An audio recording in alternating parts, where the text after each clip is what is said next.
যুবক ভাইরা আমার, আজকে দেখলাম আহলে হাদিস নামধারী লামাযহাবীদের একজন বক্তা আছে, তার নাম মুয়াজ্জেম হোসেন সাইফি।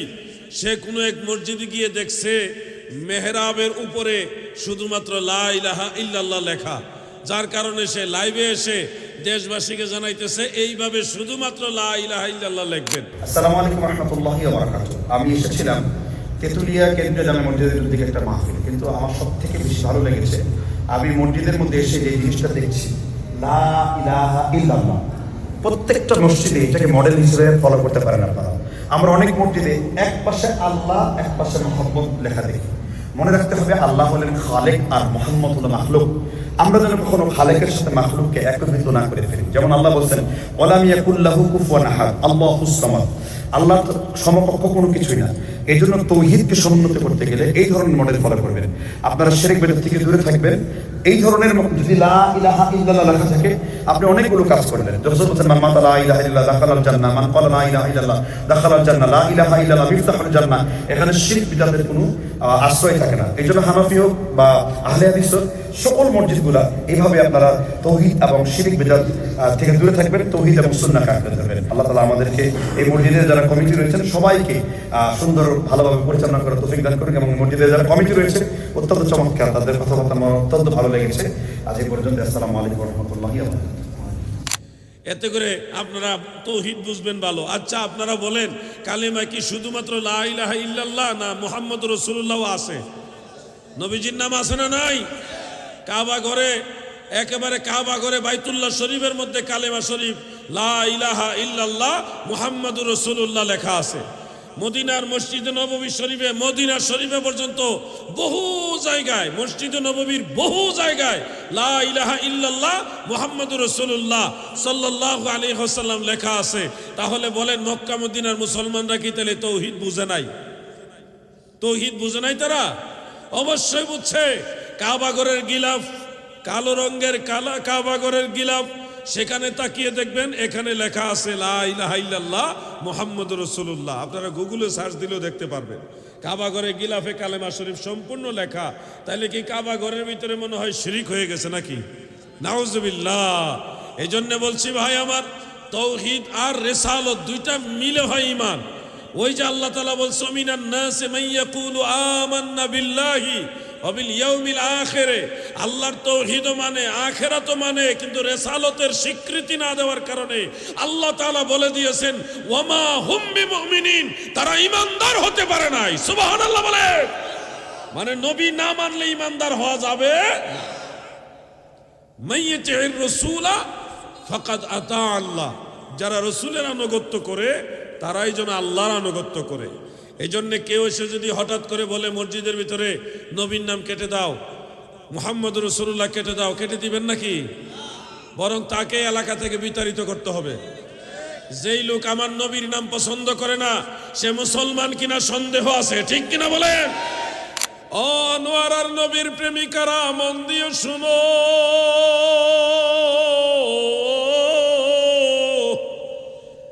আমরা শুধুমাত্র তৌহিদি জনতা হব না, যারা আল্লাহর তৌহিদ বিশ্বাস করে সাথে সাথে দয়াল নবীর রিসালাত বিশ্বাস করে, এদেরকে তৌহিদি জনতা বলে না। যারা তৌহিদ এবং রিসালাত দুইটা একসাথে বিশ্বাস করে তাদেরকে মুসলিম জনতা বলে। তৌহিদি জনতা খারাপ জিনিস না, এটাও ভালো জিনিস। তবে তৌহিদি জনতা হলো তারা যাদের কাছে নবুয়ত রিসালাতের দাওয়াত পৌঁছেনি, তারা নিজের থেকে আল্লাহ তাআলাকে বা সৃষ্টিকর্তা একজন আছে ওটা বিশ্বাস করে, আল্লাহর সাথে কাউকে শরীক করে না। এই ধরনের ব্যক্তিদেরকে বলা হয় তৌহিদি জনতা। আমি আপনাদের কাছে জিজ্ঞাসা করি, আপনাদের কাছে তৌহিদের দাওয়াত নিয়ে আল্লাহর রাসূল এসেছে কিনা? রিসালাতের দাওয়াত আসছে কিনা আপনাদের কাছে? যেহেতু তৌহিদ এবং রিসালাত দুইটা দাওয়াত আপনাদের কাছে এসেছে, সেহেতু আপনারা শুধু তৌহিদি জনতা নয়, আপনারা মুসলিম জনতা। বলেন কি জনতা? নিজেদেরকে মুসলমান হিসেবে পরিচয় দিতে কি লজ্জা লাগবে? এই জন্য আপনাদের পরিচয়টা পরিপূর্ণভাবে জেনে নেবেন। আমরা শুধুমাত্র লা ইলাহা ইল্লাল্লাহ বিশ্বাসী নই, আমরা লা ইলাহা ইল্লাল্লাহ এবং মুহাম্মাদুর রাসূলুল্লাহ দুইটা একসাথে বিশ্বাসী। আপনি দেখবেন তৌহিদি জনতা যারা বলে তাদের মাঝে একটা প্রভাব, তারা মসজিদের মধ্যে শুধুমাত্র লা ইলাহা ইল্লাল্লাহ দেখলে খুশি হয়, যখন লা ইলাহা ইল্লাল্লাহর পাশে মুহাম্মাদুর রাসূলুল্লাহ দেখে তখন তারা নারাজ হয়, অখুশি হয়। ওই যে তৌহিদি জনতা বেজাল আছে, কিন্তু শুনেন, আমরাও তৌহিদ মানি, রেসালত মানি, কিন্তু আমরা নিজেদেরকে তৌহিদি হিসেবে পরিচয় দেই না। তৌহিদ মানি, সাথে রেসালত মানি, কিন্তু পরিচয় আমাদের মুসলমান। ঠিক কিনা বলেন? কাবা ঘরে না, শুধু আরশে আজিমের মধ্যেই কালেমা শরীফ লেখা আছে। হযরত আদম আলাইহিস সালাম বলেছেন, রাফা'তু রাসি ওয়া রাআইতু কাওয়াইমাল আরশ মাকতুবান ফিহি লা ইলাহা ইল্লাল্লাহ মুহাম্মাদুর রাসূলুল্লাহ সাল্লাল্লাহু আলাইহি ওয়াসাল্লাম। আমি মাথা উপরের দিকে তুলে আরশে আজিমের প্রতিটি খুঁটির মধ্যে কালেমা শরীফ লেখা দেখছি। তাহলে বলেন, দুনিয়ার কাবা ঘরে না হয় মানুষ কালেমা শরীফ লেখছে, কিন্তু আরশে আজিমে কে লিখে দিয়ে আসছে? আমরা কেউ লিখে দিয়ে আসছি নাকি? আওয়াজে বোঝা যায় আপনারা কে লিখে দিয়েছেন। তাহলে আরশে আজিমে যেহেতু সম্পূর্ণ কালেমা আছে, তাহলে ওখানে কি শিরিক আছে নাকি? আমার ভাইয়েরা গো, দিলের কান লাগে শুনবেন, এই জমানাটা বড় মারাত্মক ফিতনার জমানা। যদি আপনি ফিতনা সম্পর্কে না জানেন তাহলে ঈমান বাঁচাইতে পারবেন না। ঈমান যদি ঠিক রাখতে হয় আপনাকে ফিতনা সম্পর্কে জানতে হবে, তবেই তো আপনি সঠিক রাস্তা খুঁজে পাবেন। যদি ঠকিতে না চাও হাটে এসে বসো, পীরের নিকট যে ঘেসে, হৃদয়াকোষেই মহা উপদেশে মনে মুখে মুহাম্মদ শব্দ বলো। আল্লাহুম্মা সাল্লি, মাশাআল্লাহ।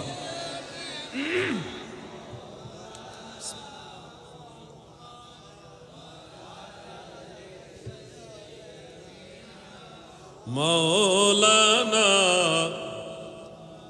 যাহার মনেতে আশা, স্বর্গেরই শোধা পান, ধরো এসে রহমতের লহেসে, রহমতের ভারী বরিশনের ধার, যাহার মনেতে আশায়। আল্লাহুম্মা সাল্লি,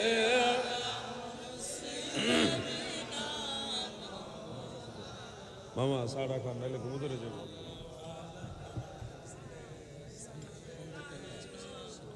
মৌলানা, আমার দাদু ভাইয়েরা গভীর মনোযোগ। ফিতনার যুগে আসলে আলোচনা করাও কঠিন ব্যাপার। এই জমানায় সোজা কথা মানুষ বাঁকা বানায় ফেলে। সোজা কথা বলবেন, এটারে বাঁকা বানায় ফেলবে। এটার নাম হইল ফিতনার যুগ। এমন এক জমানা আল্লাহ আমাদের পাঠাইছে, এই জমানায় ঈমান নিয়ে কবরে যাওয়া সবচেয়ে বড় জিহাদ।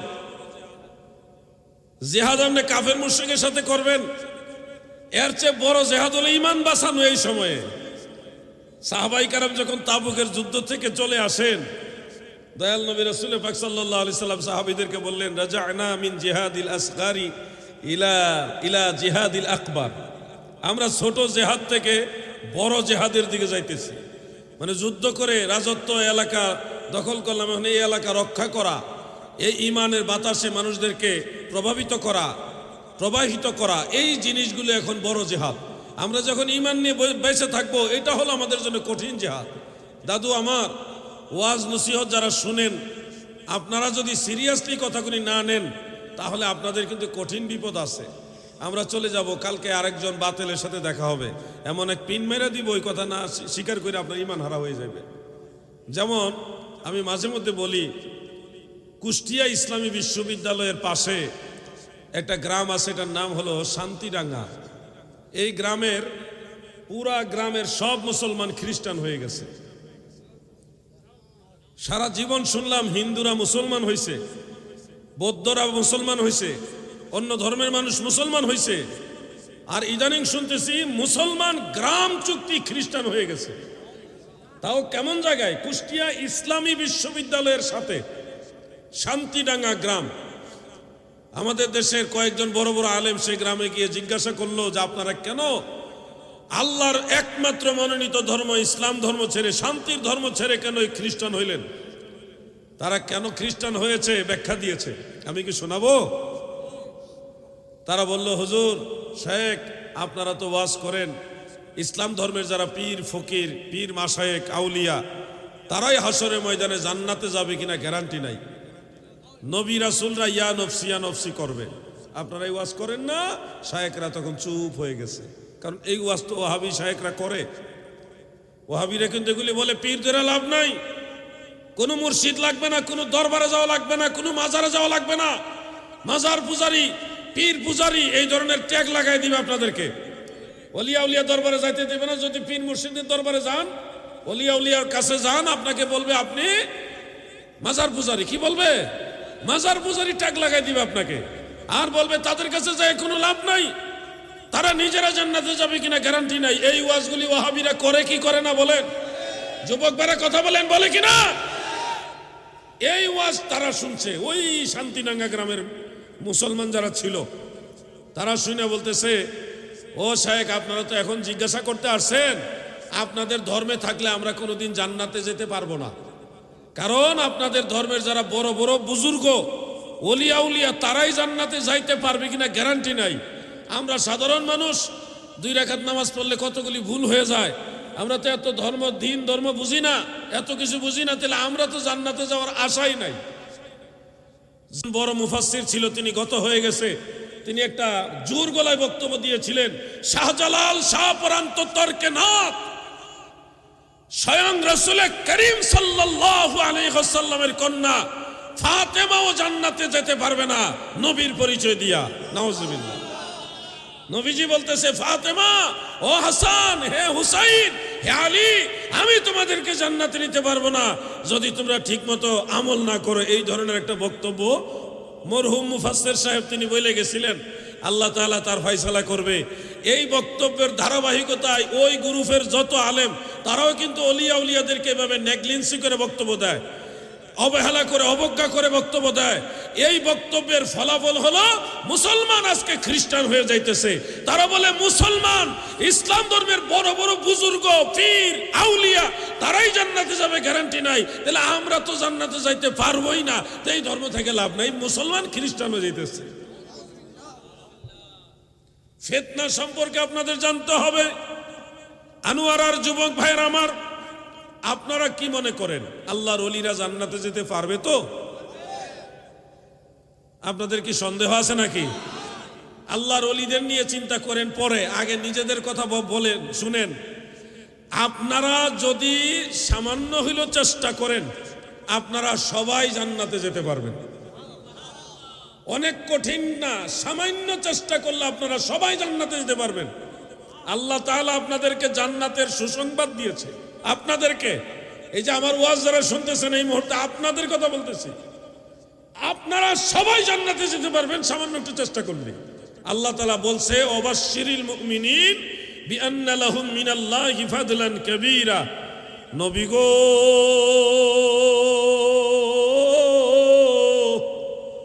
মুমিনদেরকে সুসংবাদ দেন, তাদের জন্যে আমি আল্লাহর তরফ থেকে অনেক বড় দয়া রয়েছে। ইন্নাল্লাযীনা আমানু ওয়া আমিলুস সালিহাতি লাহুম জান্নাতুন তাজরি মিন তাহতিহাল আনহার। ঈমানদার যারা গো, আমল করে এমন ঈমানদার যারা, আল্লাহ তাআলা বলেন লাহুম জান্নাহ, আমি তাদের জন্য জান্নাত বানাইছি। তাহলে আপনারা তো নিঃসন্দেহে ঈমানদার। ঈমানদার কিনা বলেন না? বলেন অবশ্যই ঈমানদার। কেউ যদি প্রশ্ন করে আপনি কি ঈমানদার, আপনি শুধু ঈমানদার বলবেন না, বলবেন অবশ্যই ঈমানদার, সন্দেহ রাখবেন না। একবারে দরজা বন্ধ করে দিবেন সন্দেহের। আমি জিজ্ঞাসা করছি আবার, বলুন আপনারা কি ঈমানদার? বলেন অবশ্যই ঈমানদার। আবার জিজ্ঞাসা করি, আপনারা কি ঈমানদার? অবশ্যই ঈমানদার, গ্যারান্টি, কোনো সন্দেহ নাই। তাহলে ইমানের সাথে চেষ্টা করে হইলো কিছু নামাজ কালাম দোয়া দরুদ জিকির আজকার করেন না আপনারা, জান্নাত আল্লাহ আপনাদের জন্য বানাইছে। এত টেনশন করবেন না, আশা রাখেন। গুনাহগার হয়ে মরলেও দয়া করে মাফ করার ব্যবস্থাও আল্লাহ তাআলা রাখছে, আপনারা ভয় পাবেন না। ওয়াহাবিরা ভয় দেখাইতে দেখাইতে নবীদেরকে তাদের মতো সাধারণ মানুষ বানাইছে। সাহাবাই কেরাম, যেমন বুখারী শরীফের কিতাবুল ওযুর মধ্যে একটা রওয়ায়াত আছে, হযরত আনাস রাদিয়াল্লাহু আনহুর ছাত্র মুহাম্মদ ইবনে সিরিন রাহমাতুল্লাহ আলাইহি তিনি বলেন, আমার কাছে হযরত আনাস রাদিয়াল্লাহু আনহুর সূত্রে দয়াল নবীর একটা চুল মুবারক আছে, একটা চুল মুবারক। তিনি বলেন দয়াল নবীর একটা চুল মুবারক খায়রুম মিনাদ দুনিয়া ওয়া মা ফিহা, নবীজির একটা চুল মুবারক গোটা দুনিয়াতে যা কিছু আছে সব কিছুর চেয়ে বেশি দামি। সুবহানাল্লাহ।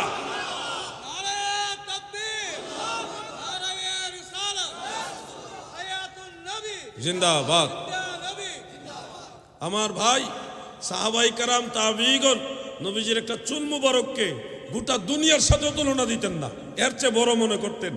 আর আমার দেশের আন্তর্জাতিক খ্যাতি সম্পন্ন মুফাসসির সে বলে নবীজি আমাদের মতোই মানুষ।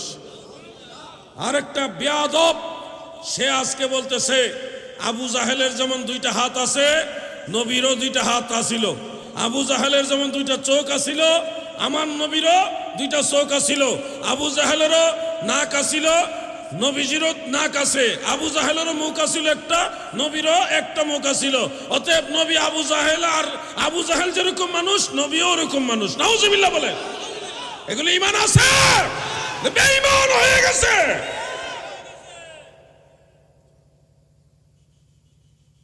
পায়ের রক্ত মাথায় উঠে যায় যখন এই বক্তব্যগুলি সামনে আসে।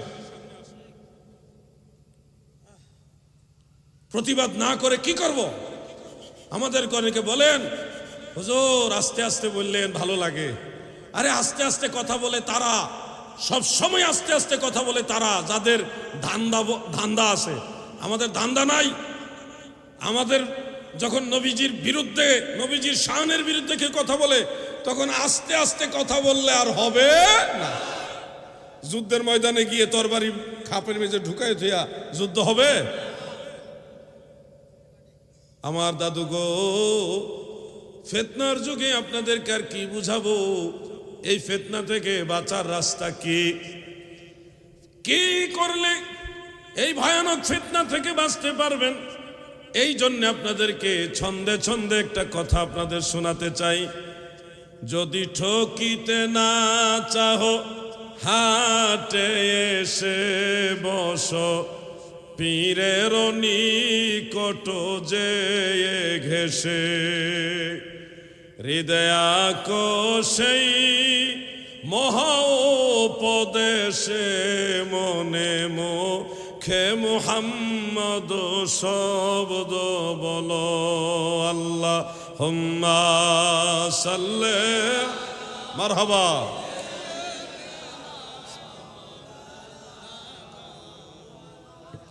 ওয়ালা আলি সাইয়্যিদিনা, নবীজির ইশকের তীর কলিজায় বিধিল যারো,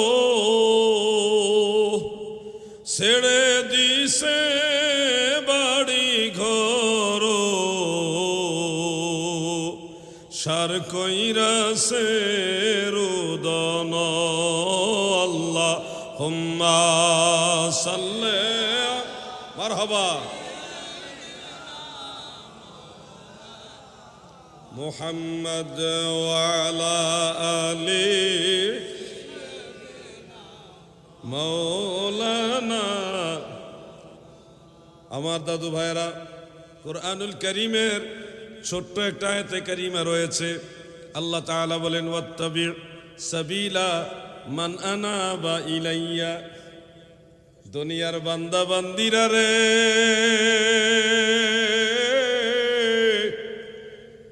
তোমরা ওই তরিকা, ওই রাস্তা অনুসরণ করো যেই রাস্তায় আমি আল্লাহর আদরের বান্দারা চলে এসেছে।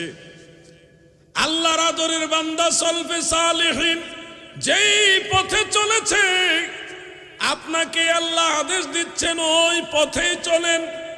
সিরাতাল্লাযীনা আন'আমতা আলাইহিম, নিয়ামতপ্রাপ্ত বান্দারা যেই পথে চলেছে, আপনি ওই পথে চলার জন্য আল্লাহ তাআলা আপনাকে নির্দেশনা দিচ্ছে।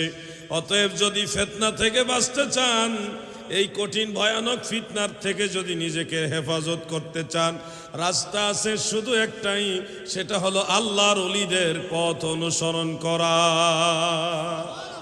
শাহজালালের বাংলাদেশ, শাহপরানের বাংলাদেশ, ওলি আল্লাহর বাংলাদেশ, শহীদ গাজীর বাংলাদেশ, রহম করুন আল্লাহ, রহম। আল্লাহ আপনার পথে শহীদ যারা, আপনার পথে শহীদ যারা, আমরা তাদের বংশধর, রহম করুন আল্লাহ, রহম।